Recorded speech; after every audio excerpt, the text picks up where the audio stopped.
रज़ियल्लाहु ताला अन्हु का नंबर आ जाता है, इमाम हुसैन रज़ियल्लाहु ताला अन्हु का जैसे नंबर आता है, इमाम हुसैन मैदान में उतरते हैं, एक के बाद दूसरे को गिराते हुए चले जाते हैं, अपने तलवार से वार करते हुए चले जाते हैं और कूफियों की गर्दनें उड़ाते हुए चले जाते हैं। जब कूफियों ने देखा, जब यजीदियों ने देखा कि इमाम हुसैन को इस तरह कंट्रोल नहीं किया जा सकता, इमाम हुसैन को अगर हमने इस तरह छोड़ दिया तो इमाम हुसैन पूरे यजीदियों को, पूरे काफिले को खत्म कर डालेंगे। इमाम हुसैन रज़ियल्लाहु ताला अन्हु के साथ मंसूबा बनाया गया कि इमाम हुसैन को चारों तरफ से घेर लिया जाए, इमाम हुसैन को चारों तरफ से घेर लिया जाए। मैं बहैसियत मुकर्रिर आप लोगों के सामने मौजूद हूँ, हालांकि मैं एक तालिबे इल्म हूँ और अभी मैं एक स्टूडेंट हूँ और मैं खुद तालीम हासिल कर रहा हूँ दिल्ली में। काबिले मुबारकबाद हैं अंजुमन गुलामाने मुस्तफ़ा के तमामी मेंबरान, जिन्होंने इमाम हुसैन रज़ियल्लाहु ताला अन्हु के नाम की महफिल सजाई और यकीनन अल्लाह, उसके रसूल और उसके महबूब और उसके महबूब के महबूब की महबूबीन की महफिल वही सजाता है जिससे अल्लाह रब्बुल इज्जत खुश होता है और जिससे अल्लाह रब्बुल इज्जत कुछ काम लेना चाहता है। यकीनन आप सब मुबारकबाद के काबिल हैं। खुतबे मसनूना के बाद मैंने जिस आयत करीमा की तिलावत का शर्फ हासिल किया, अल्लाह रब्बुल इज्जत कुरान मुक़द्दस में इरशाद फरमाता है कि जो लोग अल्लाह की राह में शहीद किए गए उन्हें मुर्दा भी गुमान ना करो। वला तहसबन्नल्लज़ीना क़ुतिलू फी सबीलिल्लाहि अमवाता, जो अल्लाह की राह में शहीद किए गए उन्हें तुम मुर्दा भी गुमान ना करो, बल्कि वो जिंदा हैं अपने रब के पास और उन्हें रिज़्क़ दिया जाता है। ये अल्लाह रब्बुल इज्जत कुरान मुक़द्दस में इरशाद फरमा रहा है। अल्लाह ने क्या फरमाया कि उन्हें मुर्दा भी गुमान ना करो। मानने की दूर की बात, अपने जहन में ख्याल भी मत लाना कि शहीद मर चुके, यकीनन शहीद जिंदा हैं और उन्हें रिज़्क़ दिया जाता है। शायर कहता है कि फौलाद का दिल पत्थर का जिगर सब पारा पारा होता है। फौलाद का दिल पत्थर का जिगर सब पारा पारा होता है। जब नाम अली का लेते हैं मैदान हमारा होता है। जब नाम अली का लेते हैं मैदान हमारा होता है। और बेटा अली का भला कैसे हार जाएगा, बेटा अली का भला कैसे हार जाएगा। हर तीर तेरा हुरमला बेकार जाएगा और इसी के वास्ते जन्नत का दिल धड़कता है। जब करबला दिल में तुझे उतार लेते हैं, जब करबला दिल में तुझे उतार लेते हैं। और यजीदी फौज कहाँ शिम्र और कहाँ अब्बास, यजीदी फौज कहाँ शिम्र और कहाँ अब्बास। कहीं सुना है कि हिरन शेर मार लेते हैं, कहीं सुना है कि हिरन शेर मार लेते नहीं। दूध पीता बच्चा ये सदा देता है, दूध पीता बच्चा ये सदा देता है। हुरमला सामने आ धमकियां क्या देता है, हुरमला सामने आ धमकियां क्या देता है। नाम मेरा असगर है, नाम मेरा असगर है। हूँ मैं अली का पोता, बाबे खैबर को जो उंगली पे नचा देता है, बाबे खैबर को जो नारे तकबीर, नारे रिसालत, ज़िक्रे शुहदाए करबला, ज़िक्रे शुहदाए करबला, उलमाए अहले सुन्नत मसलके आला हज़रत, नारे तकबीर, नारे रिसालत। बाबे खैबर को जो उंगली पे नचा देता है। अजीज़ाने मिल्लत इस्लामिया, मैं बहुत देर तक आप लोगों के सामने गुफ्तगू नहीं करूंगा। मेरी आदत है किसी भी इंसान को पानी उतना ही पिलाया जाता है जितनी उसको प्यास होती है। अगर प्यास से ज्यादा पानी पिलाया गया तो वो नुकसानदेह साबित हो जाता है। इसीलिए मेरी आदत है मैं उतनी ही देर गुफ्तगू करूंगा जितनी देर आपकी चाहत होगी।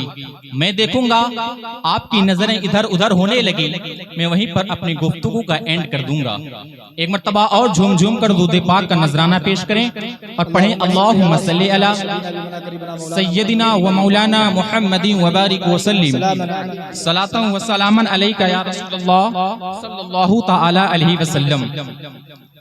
अजीज़ाने मिल्लत इस्लामिया, दुनिया का ये दस्तूर है कि दुनिया की कोई भी चीज हो, दुनिया की कोई भी शय हो, एक वक्त के बाद उसे भुला दिया जाता है।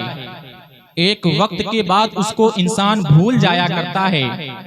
जब एक लंबा वक्त गुजर जाता है तो इंसान अपनी जिंदगी में कैसे भी कारनामे हों, कैसे भी हादसात हों, कैसे भी वाक़े हों, इंसान उसको भूल जाया करता है।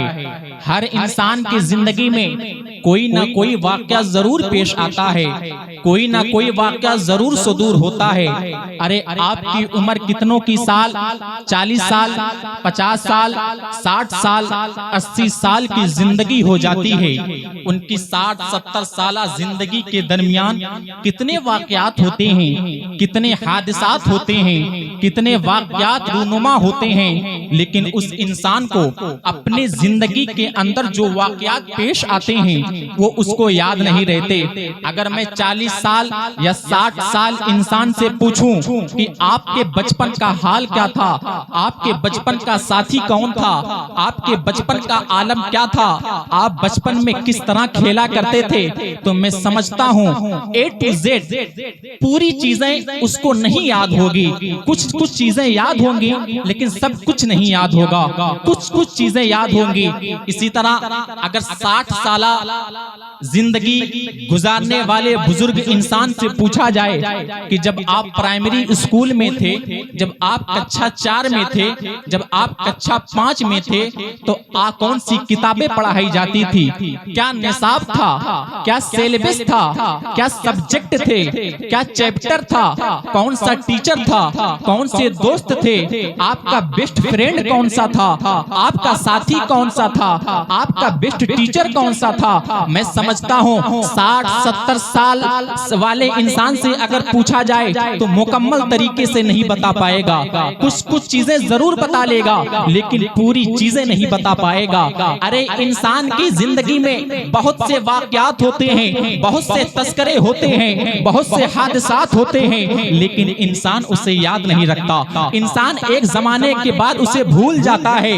लेकिन वाह रे करबला, वाह रे इमाम हुसैन रज़ियल्लाहु ताला अन्हु की वो जात कि 1400 साल का जमाना बीत गया, 1400 साल का जमाना खत्म हो गया, लेकिन आज भी इमाम हुसैन रज़ियल्लाहु ताला अन्हु का तस्करा हो रहा है।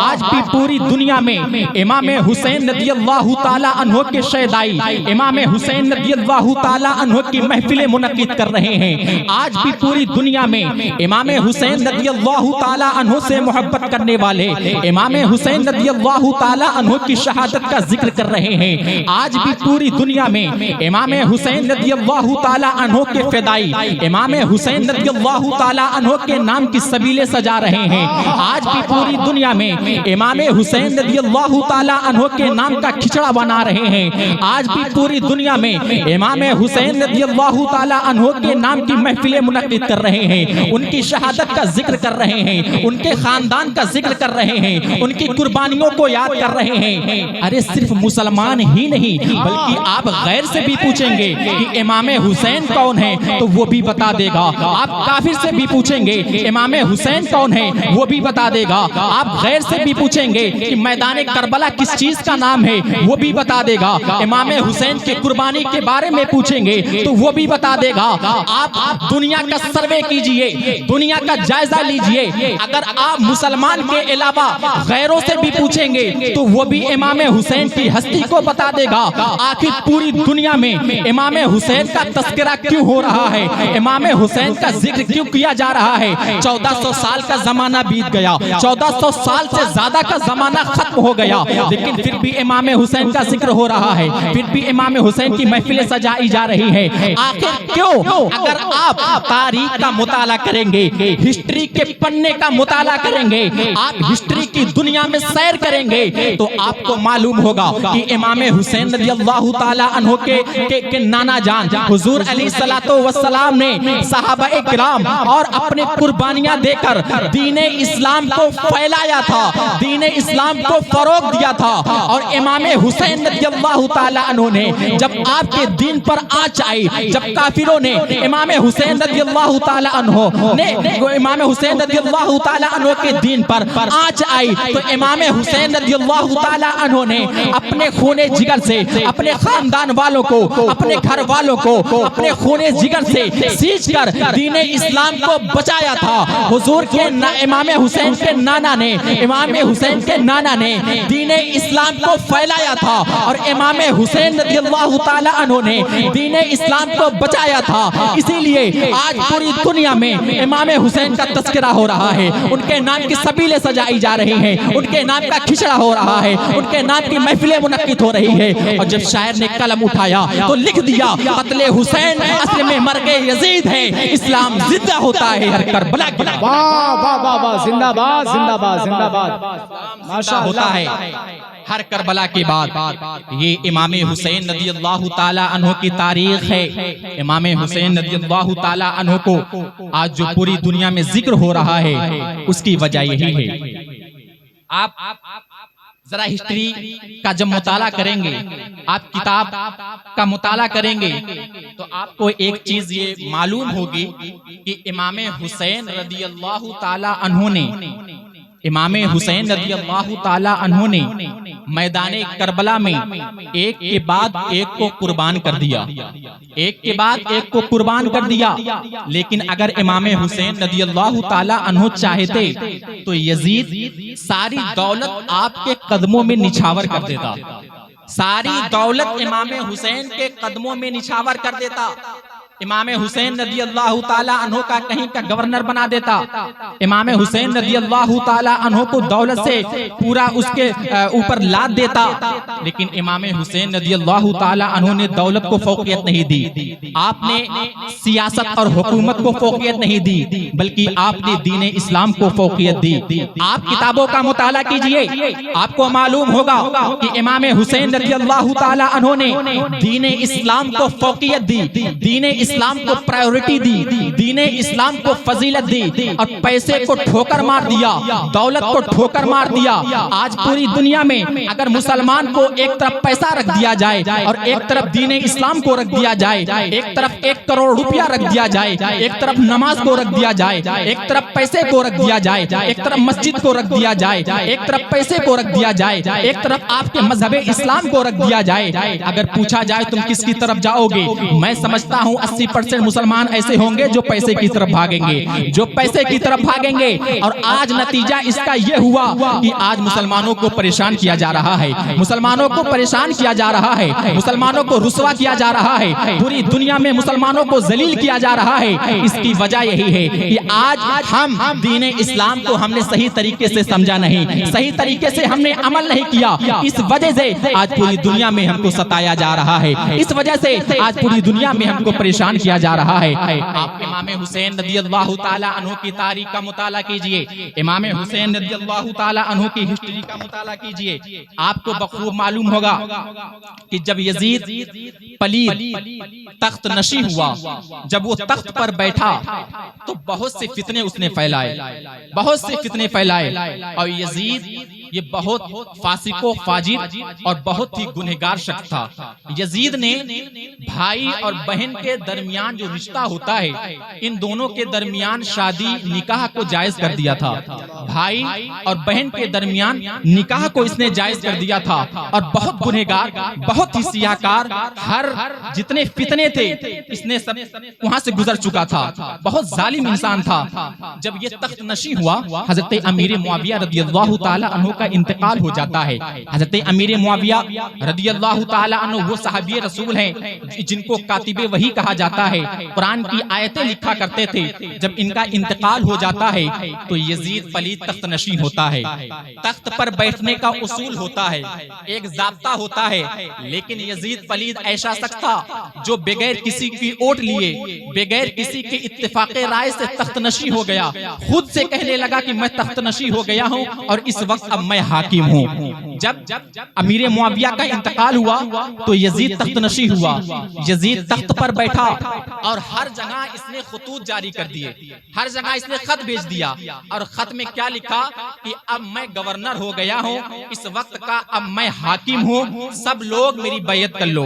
ये लिखकर खत हर जगह, हर शहर, हर कस्बे, हर गांव में पहुंचा दिया कि जहां भी जो मुसलमान है वो मेरी बैयत करे और इस वक्त अब मैं हाकिम बन चुका हूँ। चुनांचे मदीना मुनव्वरा के हाकिम थे वलीद बिन उक़बा, उसके पास भी यजीद ने खत लिखकर भेजा कि मदीना मुनव्वरा के जितने लोग हैं उनसे मेरी बैयत ली जाए। सबसे पहले इमाम हुसैन रदियल्लाहु ताला अन्हु से मेरी बैयत ली जाए। ये यजीद ने उक़बा को खत में लिखा था कि सबसे पहले यजीद की, इमाम हुसैन की बैयत ली जाए। चुनांचे इमाम हुसैन रदियल्लाहु ताला अन्हु से वलीद बिन उक़बा ने कहा कि इमाम हुसैन रदियल्लाहु ताला अन्हु को बुलाया जाए। चुनांचे हजरत इमाम हुसैन रदियल्लाहु ताला अन्हु को बुलाया जाता है और इमाम हुसैन रदियल्लाहु ताला अन्हु से बैयत के लिए कहा जाता है। तो इमाम हुसैन रदियल्लाहु ताला अन्हु फौरन इनकार कर देते हैं कि मैं उस शख्स की बैयत नहीं कर सकता जो फासिको फाजिर है, जो दीन इस्लाम को मिटाना चाहता है, जो सही तरीके से दीन इस्लाम पर फायज नहीं है, जो सही तरीके से दीन इस्लाम पर कायम नहीं है, जो दीन इस्लाम की धज्जियां उड़ा रहा है, जो शरीयत की पाबंदी नहीं कर रहा है, जो शरीयत की पासदारी नहीं कर रहा है, मैं उसकी बैयत नहीं कर सकता। ये कहकर हजरत इमाम हुसैन रदियल्लाहु ताला अन्हु अपने खेमे में चले जाते हैं और इमाम हुसैन रदियल्लाहु ताला अन्हु समझ जाते हैं अब मैंने यजीद की बैयत से इनकार कर दिया तो यजीद मेरे खून का प्यासा हो जाएगा, मेरा दुश्मन हो जाएगा। चुनांचे इमाम हुसैन रदियल्लाहु ताला अन्हु मदीना मुनव्वरा से कूच करने का इरादा करते हैं और जानते हैं कूफे से तकरीबन 150 खतूत इमाम हुसैन रदियल्लाहु ताला अन्हु के पास आ चुके थे और खतूत में ये लिखा था कि आप कूफे तशरीफ ले आइए, यहाँ के लोग आपके हाथ पर बैयत करना चाहते हैं, आपके हाथ पर बैयत करना चाहते हैं और आप जल्द से जल्द कूफे तशरीफ ले आइए। ये हजरत इमाम हुसैन रदियल्लाहु ताला अन्हु के पास तकरीबन 150 खतूत आ चुके थे। जब इमाम हुसैन रदियल्लाहु ताला अन्हु के पास 150 खतूत आ चुके थे तो इमाम हुसैन रदियल्लाहु ताला अन्हु ने इरादा बना लिया कि अब हम कूफे की तरफ चलते हैं, इसलिए कि वहाँ का गवर्नर, वहाँ का हाकिम यजीद है, अगर मैं वहाँ नहीं जाऊंगा तो लोग मजबूरन यजीद की बैयत कर लेंगे। अब बरोज़े क़यामत मुझे जवाब देना होगा कि तुमने इमाम हुसैन रदियल्लाहु ताला अन्हु से सवाल किया जाएगा कि जब यजीद की लोग बैयत कर रहे थे और इमाम हुसैन आपको बुलाया जा रहा था तो आप क्यों ना गए और मजबूर होकर लोग यजीद की बैयत कर ली। इसलिए इमाम हुसैन रदियल्लाहु ताला अन्हु ने इरादा बनाया चलने के लिए कूफे की तरफ। कूफा जाने से पहले इमाम हुसैन रदियल्लाहु ताला अन्हु अपने पूरे काफिले वालों को तैयार करते हैं, पूरे काफिले वाले को तैयार करते हैं, अपने घर वाले को तैयार करते हैं। जब पूरा काफिला तैयार हो जाता है तो इमाम हुसैन रदियल्लाहु ताला अन्हु, इमाम हुसैन रदियल्लाहु ताला अन्हु अपना आखिरी सलाम पेश करने के लिए अपने नाना जान की तुरबत पर हाजिरी देते हैं। अपने नाना जान हुजूर अलैहिस्सलाम अलैहिस्सलातु वस्सलाम के रोज़े अनवर पर हाजिरी देते हैं और हाजिरी देकर इमाम हुसैन रज़ियल्लाहु ताला अन्हु हज़रत हुज़ूर अलैहिस्सलातु वस्सलाम अपने नाना जान से जिक्र करते हैं, अपने नाना जान से इरशाद फरमाते हैं, ऐ नाना जान, आज मैं मदीना मुनव्वरा से जुदा हो रहा हूँ, आज मैं मदीना मुनव्वरा से जा रहा हूँ। ऐ नाना, मैं आपका वही नवासा हूँ, मैं आपका वही बेटा हूँ जिसको आप कंधे पर सवार किया करते थे। ऐ नाना जान, मैं आपका वही नवासा हूँ जिसको आप गोद में खिलाया करते थे। ऐ नाना जान, मैं आपका वही नवासा हूँ जो जिसकी परवरिश आपने की है।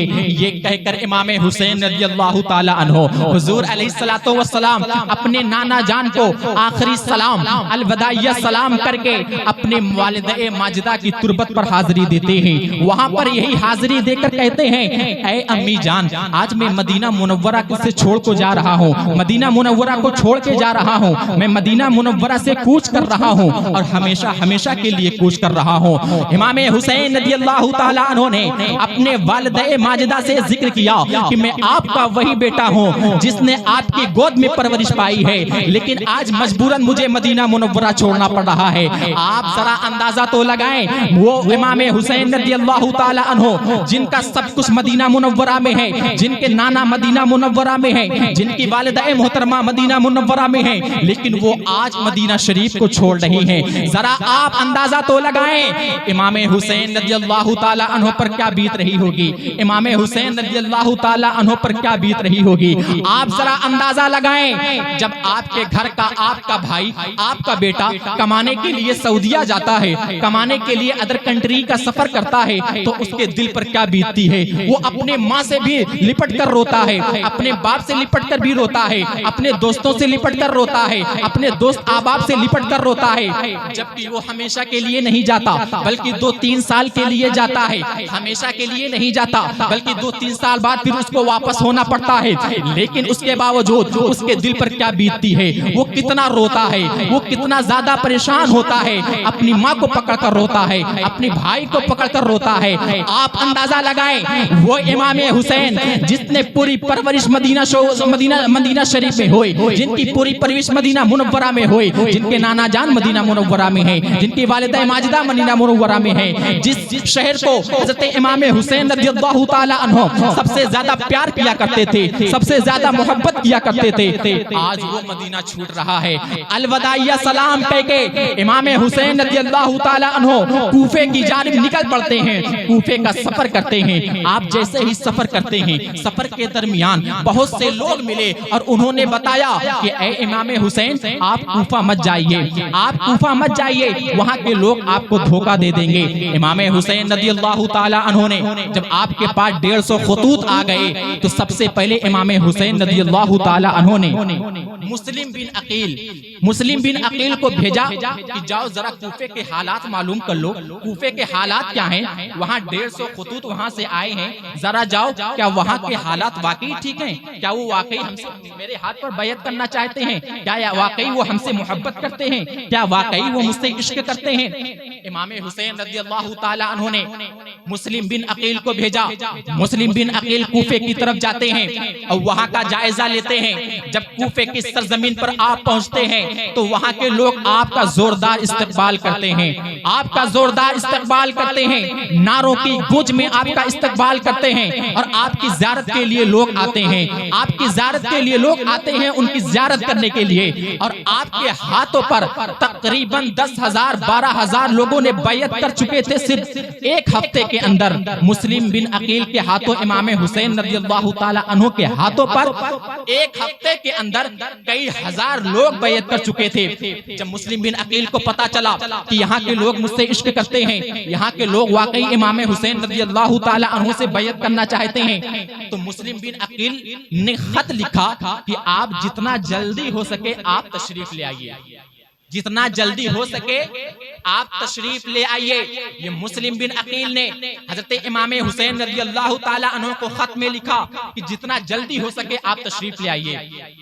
चुनांचे इमाम हुसैन रज़ियल्लाहु ताला अन्हु मदीना मुनव्वरा से निकल पड़ते हैं कूफे की जानिब। और जब ये इधर से निकल पड़ते हैं तो यहाँ कूफा वालों ने मुस्लिम बिन अकील को सताना शुरू कर दिया। उनको लोग शहीद करना चाह रहे थे। इब्ने ज़ियाद जो कि बहुत बड़ा फित्तीन था, बहुत बड़ा जालिम था, उसने इमाम हुसैन रज़ियल्लाहु ताला अन्हु के जिसको भेजा था मुस्लिम बिन अकील को, वो चाह रहा था कि उसको शहीद कर दिया जाए। और इब्ने ज़ियाद ने सबको मशवरा दिया कि मुस्लिम बिन अकील को मेरे शाही महल में बुलाया जाए। और शाही महल के दोनों गेट के अगल बगल 2 सिपाही को खड़ा कर दिया और उसने कहा कि जैसे ही मुस्लिम बिन अकील एंट्री करें गेट के अंदर, फौरन तुम उन्हें कत्ल कर देना। चुनांचे मुस्लिम बिन अकील को शाही महल में बुलाया जाता है।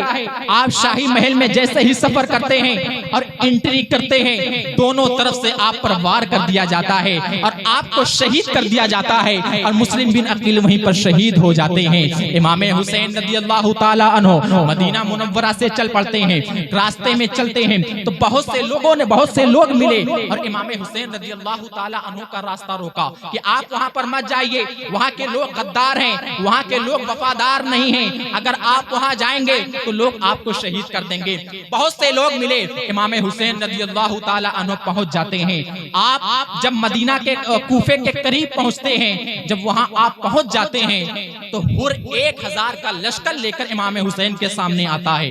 इमाम हुसैन के सामने 1000 का लश्कर लेकर आता है और वो कहता है कि ऐ इमाम हुसैन, यजीद ने आपके गिरफ्तार करने के लिए कहा है, आप अपनी गिरफ्तारी आसानी से दे दीजिए, हम कुछ नहीं कहेंगे। यजीद ने ये हमको भेजा है कि आपको गिरफ्तार कर लिया जाए।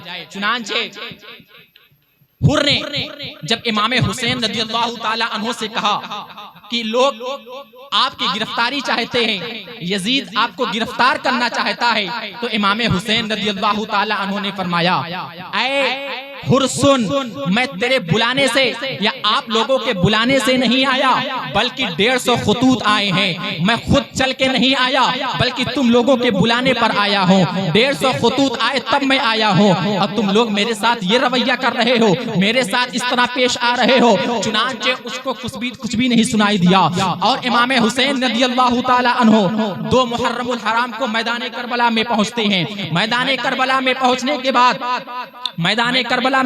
के बाद हजारों कई हजार का लश्कर इमाम हुसैन के मुकाबले में आ जाता है और इमाम हुसैन रज़ियल्लाहु ताला अन्हु को शहीद करना चाहता है। इमाम हुसैन रज़ियल्लाहु ताला अन्हु ने कहा कि मैं जंग के इरादे से नहीं आया हूँ, मैं जंग की खातिर नहीं आया हूँ, मैं तो बैयत दिलाने के लिए आया हूँ। जो जिन लोगों ने मुझे बुलाया है, मैं तो उनकी खातिर आया हूँ ताकि उनके ईमानो अकीदे की हिफाजत हो, ताकि उनके ईमानो अकीदे की हिफाजत हो जाए, ताकि यजीद के हाथ पर लोग बैयत ना करें। इमाम हुसैन रज़ियल्लाहु ताला अन्हु आगे बढ़ते हैं। जब समझ जाते हैं कि पूरा वाकया अब खत्म हो चुका है और अब जंग की नौबत आ चुकी है, तो इमाम हुसैन रज़ियल्लाहु ताला अन्हु एक के बाद दीगरे को भेजते हैं।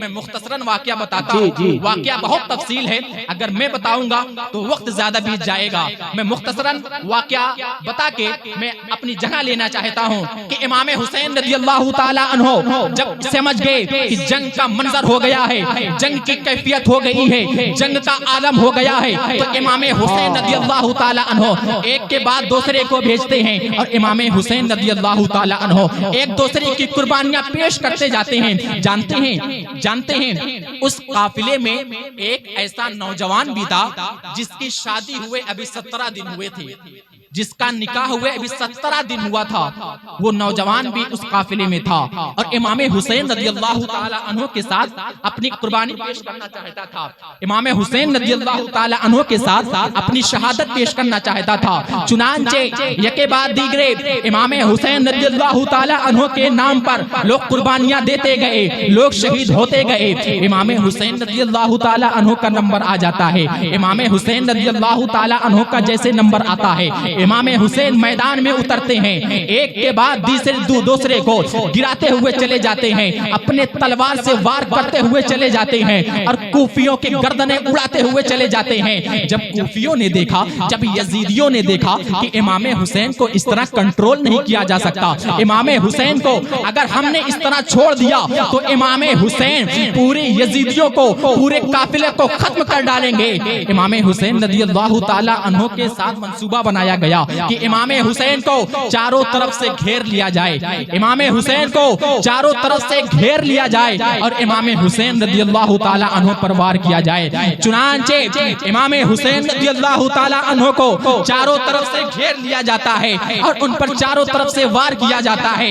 इमाम हुसैन रज़ियल्लाहु ताला अन्हु पर जब चारों तरफ से तीर चलते हैं तो इमाम हुसैन रज़ियल्लाहु ताला अन्हु घोड़े से नीचे तशरीफ लाते हैं। आप घोड़े से नीचे गिर जाते हैं। इमाम हुसैन रज़ियल्लाहु ताला अन्हु जैसे घोड़े से नीचे तशरीफ लाते हैं, शिम्र मलऊन आपके सीने पर चढ़ गया और आपके सीने पर चढ़कर उसने कहा, ऐ इमाम हुसैन, आपके पास अभी भी वक्त है, आपके पास अभी भी टाइम है, आप यजीद की बैअत कर लीजिए, आपकी जान बच जाएगी, आपकी जान की हिफाजत हो जाएगी। आखिर अपनी जान को क्यों देना चाहते हैं?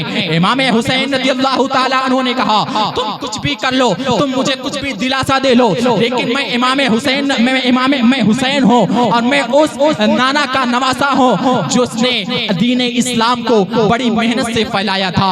ऐ यजीदियों सुनो, आज जुमे का दिन है, आज मेरे नाना की उम्मत नमाज अदा कर रही होगी, खुतबा अदा कर रही होगी, चुनांचे मुझे 2 रकात नमाज अदा कर लिया जाए। इमाम हुसैन रज़ियल्लाहु ताला अन्हु को 2 रकात का वक्त दिया जाता है, 2 रकात नमाज पढ़ने का टाइम दिया जाता है। जैसे ही आपने नियत बांधी और आपने सजदा किया, शिम्र मलऊन ने आपके सीने पर, आपकी गर्दन पर ऐसा वार करता है कि आपका सर मुबारक जिस्म से अलग हो जाता है और आपकी शहादत हो जाती है। इन्ना लिल्लाहि व इन्ना इलैहि राजिऊन। इस तरह इमाम हुसैन रज़ियल्लाहु ताला अन्हु की शहादत होती है।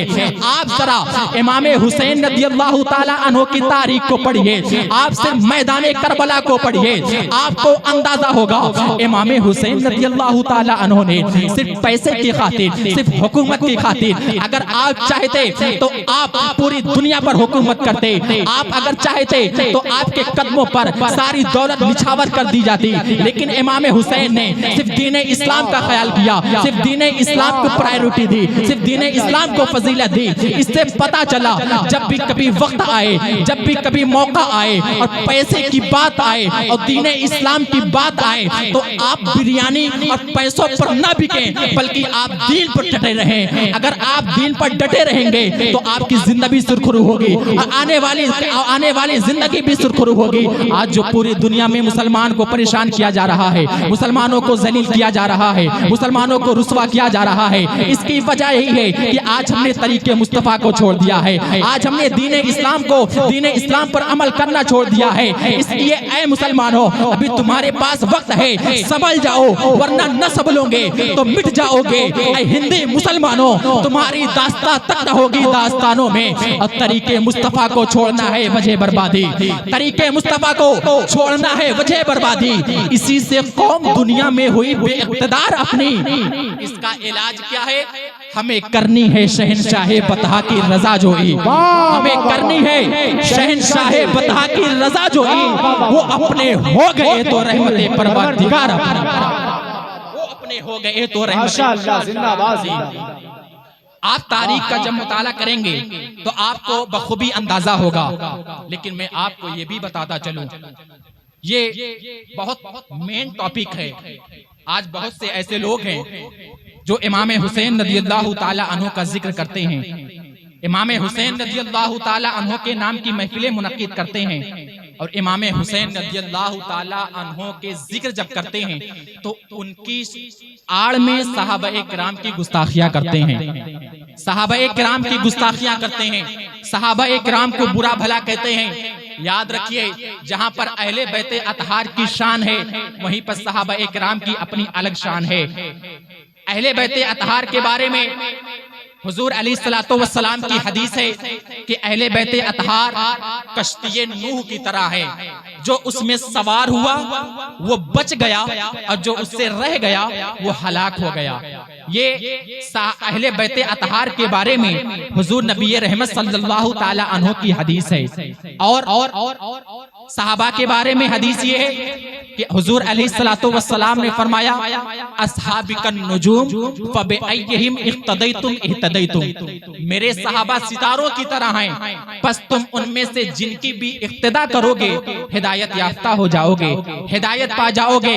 अल्हम्दुलिल्लाह हम अहले सुन्नत वल जमाअत हैं, जहां पर अहले बैते अतहार से मोहब्बत करते हैं, जहां पर हम इमाम हुसैन का जिक्र करते हैं, जहां पर हम अहले बैत का तस्करा करते हैं, वहीं पर हम सहाबा इकराम से भी मोहब्बत करते हैं, हज़रत अबू बकर सिद्दीक से भी मोहब्बत करते हैं, हज़रत उमर फारूक आजम से भी मोहब्बत करते हैं, हज़रत उस्मान गनी से भी मोहब्बत करते हैं, हज़रत अमीर मुआविया से भी मोहब्बत करते हैं, सहाबा इकराम तमाम सहाबा इकराम से मोहब्बत करते हैं। और इसीलिए शायर ने कहा कि अहले सुन्नत का है बेड़ा पार, अस्हाबे हुजूर नज्म है और नाव है इतरत रसूलुल्लाह की, नज्म है और नाव है इतरत रसूलुल्लाह की। तो आप सहाबा इकराम से भी मोहब्बत रखें और अहले बैते अतहार से भी मोहब्बत रखें। अब मैं आपसे एक सवाल करता हूं, जब आप किसी से इश्क करते हैं, जब आप किसी से प्यार करते हैं, जब आप किसी से मोहब्बत करते हैं, तो बताइए मोहब्बत का तकाजा क्या है? मोहब्बत का तकाजा क्या है? मोहब्बत तो ये कहती है, अगर मैं आपसे मोहब्बत करता हूँ, आपसे इश्क करता हूँ, आपसे प्यार करता हूँ, तो मुझ पर लाजिम है कि मैं आपकी बातों को भी मानूं, आपके तरीके पर भी चलूं। अगर आप कहें कि मेरे साथ चलिए मार्केट, मैं आपसे मोहब्बत का दावा करता हूं और आपने मुझसे कह दिया कि चलिए जरा मार्केट कुछ सामान लेकर आते हैं, और मैं आपकी बात मैंने नहीं सुनी और मैंने कहा मैं नहीं जाने वाला, तो क्या ये हकीकत में मोहब्बत होगी? अगर मैं यकीनी मानों में, सच्चे मानों में आपसे मोहब्बत करने वाला होता तो मैं आपके साथ मार्केट जाता, आप जो भी कहते जायज काम वो हम करते। लेकिन अगर आपसे कोई मोहब्बत का दावा करता है, आपसे कोई इश्क का दावा करता है और आप उसके अहकाम पर अमल नहीं करते, तो ये इश्क नहीं कहा जाएगा, ये इश्क की आड़ में गद्दारी कही जाएगी, इश्क की आड़ में गद्दारी कही जाएगी। और आप जरा बताएं, इमाम हुसैन रज़ियल्लाहु ताला अन्हु की शहादत का कितना वक्त बीत गया? 1400 साल का जमाना बीत गया। क्या शरीयत में सोग मनाना जायज है? शरीयत में सोग मनाना जायज नहीं है। आपको जरा मैं इस्लाही गुफ्तगू थोड़ा सा कुछ मिनट कर दूं। सोग मनाना सिर्फ 3 दिन जायज है। अगर आपके बेटी की मैयत हो जाए, अगर आपके वालिद की मैयत हो जाए, आपकी माँ का इंतकाल हो जाए, तो सिर्फ आप 3 दिन सोग मना सकते हैं। लेकिन अगर किसी बीवी का शौहर इंतकाल करता है, तो सिर्फ उस बीवी के लिए इजाजत है कि 4 महीना 10 दिन सोग मनाए। 4 महीना 10 दिन सोग मनाने की इजाजत किसको है? सिर्फ जिसका शौहर इंतकाल कर जाए। बाकी जितने मुसलमान हैं उनको सोग मनाने की इजाजत नहीं है। ये मैं नहीं कहता, ये वो शरीयत कहती है जिसका आप कलमा पढ़ते हैं, जिस कुरान की आप तिलावत करते हैं वो कुरान कहता है, जिस नबी पर आप ईमान लाए उस नबी की हदीस कहती है, वो शरीयत कहती है, जिस पर आप चलते हैं, जो नमाजें अदा करते हैं, जो रोजे रखते हैं, उसी शरीयत के मातहत 3 दिन से ज्यादा सोग मनाना जायज नहीं है। अब मैं आपसे सवाल करता हूँ, क्या इमाम हुसैन रज़ियल्लाहु ताला अन्हु के नाम का मातम करना जायज है? जी नहीं। मैं आपसे सवाल करता हूं, आप मेरा जवाब दीजिए। वही, और आपको कोई भी शुबा हो आप वहीं खड़े होकर पूछ सकते हैं।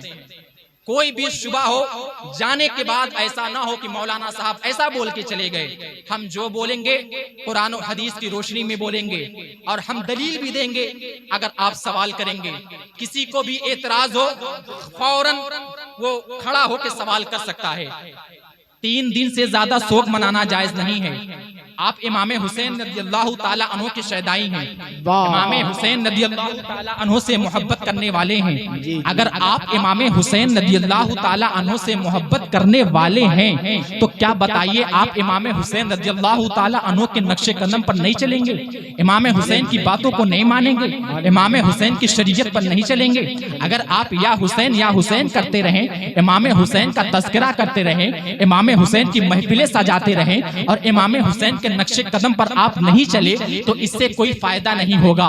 फारसी का एक शेर है, इल्म चंदा की बेशतर ख्वानी चू अमल दर तू नीस्त नादानी, यानी इल्म तू जितना भी पढ़ ले अगर उस पर तुमने अमल नहीं किया तो तुम गधा हो, तुम बेकार हो, तुम पागल हो। बताओ, आप महफिलें सजाते हैं और आपको मालूम है नमाज पढ़ना चाहिए, आप नमाज नहीं अदा करते, आप गधे हैं।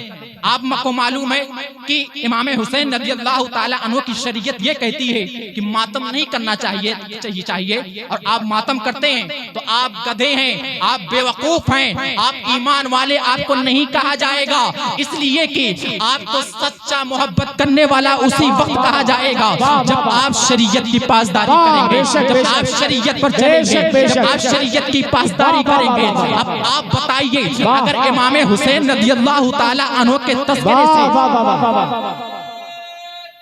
अल्लाहु अकबर, या रसूल अल्लाह, जिंदाबाद जिंदाबाद जिंदाबाद, अल्लाहु अकबर, या रसूल अल्लाह, माशाअल्लाह, जिंदाबाद जिंदाबाद। नारे तकबीर, नारे रिसालत, जिक्रे शुहदाए करबला, उलमाए अहले सुन्नत, मसलके आला हज़रत, फैज़ाने आला हज़रत, नारे तकबीर, नारे रिसालत। तो आप हुजूर नबी रहमत सल्लल्लाहु ताला अलैहि वसल्लम से सच्चा इश्क का दावा करते हैं, तो क्या आप इमाम हुसैन रज़ियल्लाहु ताला अन्हु की शरीयत पर चलेंगे? अगर आप इमाम हुसैन की शरीयत पर चलेंगे, मैंने सुना है इस गांव में लोग मातम करते हैं, मैंने सुना है, और वो गैर नहीं, ये महफिलें सजाने वाले करते हैं। ये जो महफिलें सजा रहे हैं जो लोग, मैं नाम करते थे, माशाअल्लाह माशाअल्लाह, इनके नाम से एक नारा हो जाए, नारे तकबीर, नारे रिसालत, जिक्रे शुहदाए करबला, जिक्रे शुहदाए करबला, नारे तकबीर, नारे रिसालत। वाह क्या बात है, आप काबिले मुबारकबाद हैं। तारीख जब भी बयान की जाएगी तो राजापुर के मुसलमानों को भी याद किया जाएगा कि उन्होंने महफिल सजाई थी, और सिर्फ सजाई ही नहीं थी बल्कि महफिल में तौबा किया था और आइंदा मातम ना करने का भी जिक्र किया था, आइंदा ना मातम ना करने का अज़्म मुसम्मम किया था। आप इसी वक्त तौबा कीजिए और अल्लाह और उसके रसूल के नाम से उनको हाजिर और नाजिर जानते हुए तौबा कीजिए और आइंदा आप ऐसा काम नहीं करेंगे। मेरे साथ पढ़िए, अस्तगफिरुल्लाह अस्तगफिरुल्लाह रब्बी मिन कुल्ली ज़ंबी व अतूबु इलैहि। अब आप लोग अल्लाह और उसके रसूल के नाम पर गवाह बनाकर अपने दोनों हाथों को उठाकर आप ये गवाही दें कि आप आइंदा ऐसा नहीं करेंगे। ये हमारी और आपकी बात नहीं है, ये हमारी और आपकी बारी नहीं है, ये मैं नहीं कह रहा, ये नाजिम साहब नहीं कह रहे, ये कोई हाफिज साहब नहीं कह रहे, ये वो शरीयत कह रही है जिस पर आप चल रहे हैं, जिसका कलमा आप पढ़ रहे हैं, वो शरीयत कह रही है कि इसकी इजाजत नहीं देती। आप दोनों हाथों को उठाकर गवाह हो जाइए, आज से हम ये काम नहीं करेंगे, हम तौबा करते हैं, हम तौबा करते हैं, आइंदा ऐसे गुनाह से हमेशा बाज रहेंगे, आइंदा हम ऐसे गुनाह नहीं करेंगे, हम मातम नहीं करेंगे, शरीयत मुताहरा की पाबंदी करेंगे, शरीयत मुताहरा पर चलेंगे, नमाज की पाबंदी करेंगे, शरीयत मुताहरा के पाबंद बनेंगे। नारे तकबीर, नारे रिसालत, नारे रिसालत, शान अहले बैत, मुसलमानाने राजापुर, मुसलमानाने राजापुर। तो आइंदा हाथ नीचे कर लीजिए। मैं समझता हूँ हर कोई मुसलमान समझ गया। किसी को एतराज अगर कोई भी हो तो आप दिल खोल कर आप सवाल कर सकते हैं, आप खड़े होकर पूछ सकते हैं आखिर मातम क्यों नहीं कर सकते या युग क्यों नहीं कर सकते। कुछ भी आपको एतराज है आप सवाल कर सकते हैं। मेरे जाने के बाद ऐसा ना हो कि मौलाना साहब बोलकर चले गए, अब हम लोग क्या करें।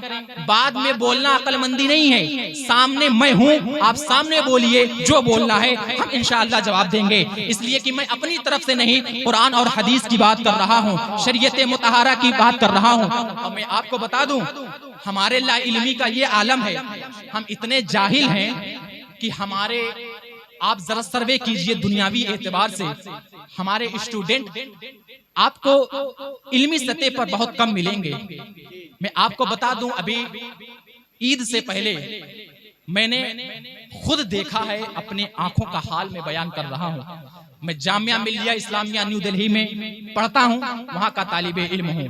जामिया अशरफिया मुबारकपुर से फरागत के बाद में जामिया मिलिया में अभी बरवक्त वहाँ का मैं स्टूडेंट हूँ।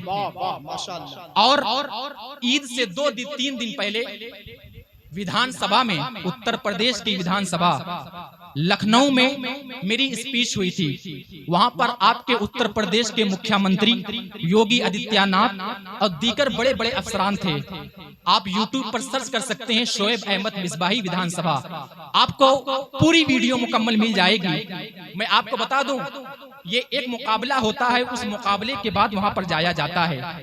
पहले एक मुकाबला होता है, अगर आप उसमें कामयाब होते हैं फिर दूसरा मुकाबला होता है, उसमें कामयाब होते हैं फिर तीसरा मुकाबला होता है, फिर आप उसमें कामयाब होते हैं तब वहां तक पहुंचते हैं। चौथे या 5वें स्टेप तक वहां पहुंचते हैं।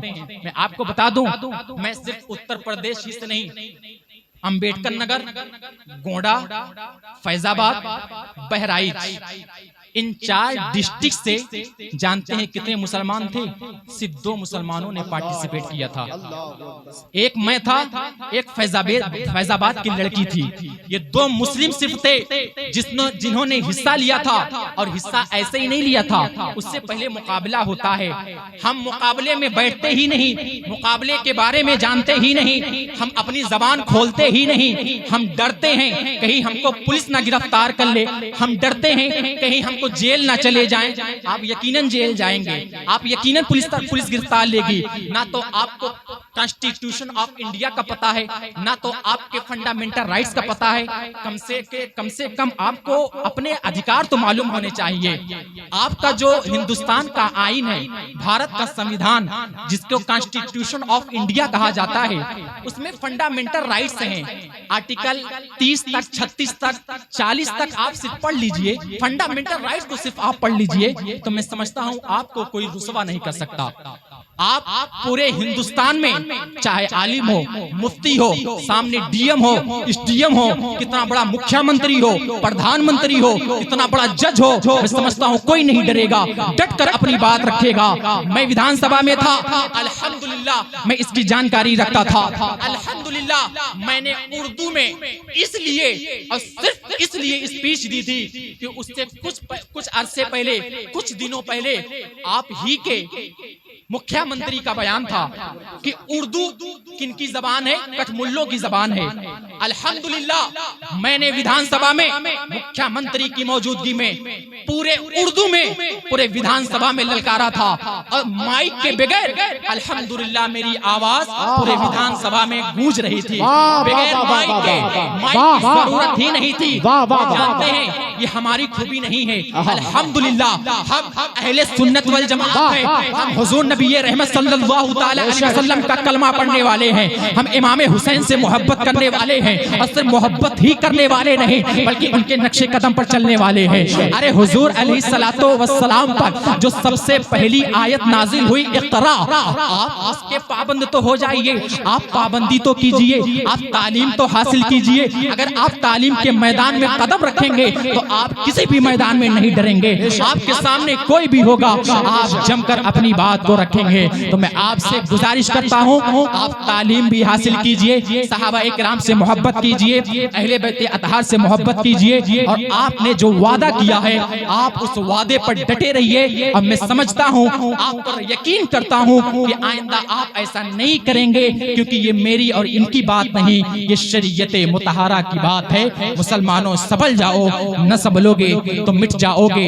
ऐ हिंदी मुसलमानों, तुम्हारी दास्तां तक न होगी दास्तानों में। तरीके मुस्तफा को छोड़ना है वजह बर्बादी, इसी से कौम हुई दुनिया में बेइख्तिदार अपनी। हमें करनी है शहनशाह बतहा की रजा जोई, वो अपने हो गए तो रहमते परवरदिगार अपनी। कत्ले हुसैन असल में मरगे यजीद है, इस्लाम जिंदा होता है हर करबला के बाद। अल्लाह रब्बुल इज्जत जो कुछ हमारे बयान करने में